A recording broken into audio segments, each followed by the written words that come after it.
Have you found yourself in the position that when something goes wrong in the business, then you're the one who has to step in and solve the problem?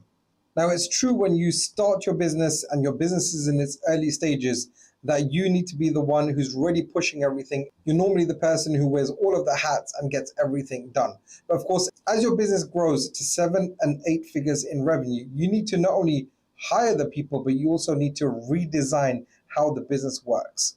If every decision and every problem still converges and comes back to you, then you haven't redesigned your business in the way that it needs to operate moving forward. You ultimately become the bottleneck which stops the further growth of your business.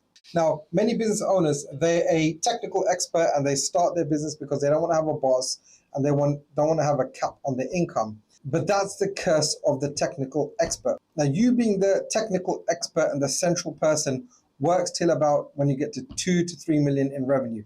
As soon as you get to that point, you start becoming the bottleneck and the person who's actually stopping the growth of the business. I call it the founder trap. And ultimately, you're paying the founder tax, the tax which is stopping your business growth. What does the tax man do? The tax man ultimately just takes money out of your pocket for you doing the work. And that's what you end up doing to your business because you become the central point and that point stops with you. And therefore, your business also stops with you and you can no longer grow past that point. And it's not just about growth. It's about giving yourself the freedom that you want to be able to do the things that you value independent of the business. Because the whole point that you started the business is to get the freedom back. And if you're trapping yourself in your business, then you don't have a business, you have a job with overheads. The only way to free yourself from that is to develop the operating system that's going to allow you to step away from the day-to-day operations of the business and that the business can move forward without you. Now, if you are the bottleneck of your business, you probably see that you're having less time to spend with friends and family, your stress levels are probably going up, and sometimes you're working on the weekends and maybe skipping those holidays. Why? Because of the demands of the business are too much. But they're only the surface level problems that you're seeing from your business. But the other costs to the business are that managers rely on you for everything. They're unable to make decisions for themselves. All of the employees defer to you and defer to your thoughts and your ideas as opposed to coming up with ideas themselves. And when that happens, your phone doesn't stop ringing. Your email inbox gets bigger and bigger instead of having complete peace and quiet. Burnout starts stepping in and it starts affecting other areas of your business. But not only does the revenue and the profit also stop when that happens because you're the bottleneck of your business, but also the business has no value.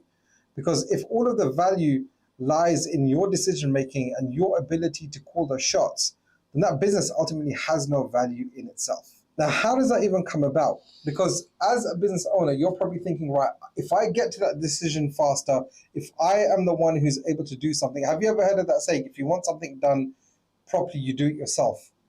Then that's probably the way that you've been operating your business until now. But that's actually the problem because you can actually get other people to do the job in the way that you do it. It might not be 100% of the way that you do it, but at least it get to 80% or 90% of the way that you do it. And that's good enough because your customers will still be getting the value that they paid for. Now, I've got something called the owner vacation test. It's a quiz that you can take to see how dependent or independent is the business of you. Can you take a break from your business for an extended period of time and will it continue to operate or will it crumble apart? And I work with founders and owners to fix that problem and to ensure that their business can operate without them.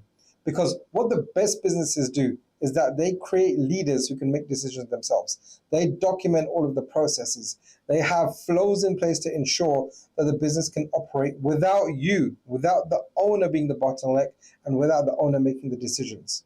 So ultimately, problems get solved without you and your customers get served without you being in the picture. That creates a more valuable business. And when you have a valuable business, you have options. You have options to take more time off as a business owner. You have more options to reduce your work week from 5 days a week down to maybe 3 days a week or even 2 days a week. You have options to go on holiday for 30 days, 60 days, 90 days at a time without anything happening to your business. Now, when you create a business like that, your business becomes valuable. And with those options, another option also opens up. You can actually sell your business. Now, business owners do make more money overall than people who don't own a business. But the real money is made when a business is sold. And the reason for that is that because let's take your profit for the year. So let's say, for example, currently you're making 3 million in profit per year. And that profit, you're taking that after taxes, you're probably left with, let's say, for example, 1.5 million per year that you're taking out from your business. Let's say a million, make it a square number because you want to reinvest in your business as well. So taking 1 million a year and you're getting that after taxes. But that same business that is generating 3 million a year, if you were able to sell it at a 5x multiple, you would be able to get 15 million pounds or $15 million on the day of the sale of the business. So instead of you only taking 1 million a year and it taking you 15 years to be able to get 15 million pounds from your business, you can sell your business and on one day you'll be able to cash in 15 million pounds from your business. And that's what happens when you free yourself from what I call an operational exit. If you're able to exit yourself from the day-to-day operations of the business and be the person who doesn't have to firefight, be the person who doesn't have to make the decisions, be the person who doesn't have to step in and solve all of the problems of your business, then you ultimately solve the problem that you've been trying to solve with your business. Now, all businesses have problems and all businesses have issues, and it's difficult. I know that. But the goal is to have a business where every problem and every decision doesn't come back to you.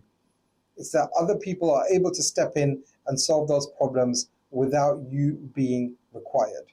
That's when you know you've got a management team of leaders,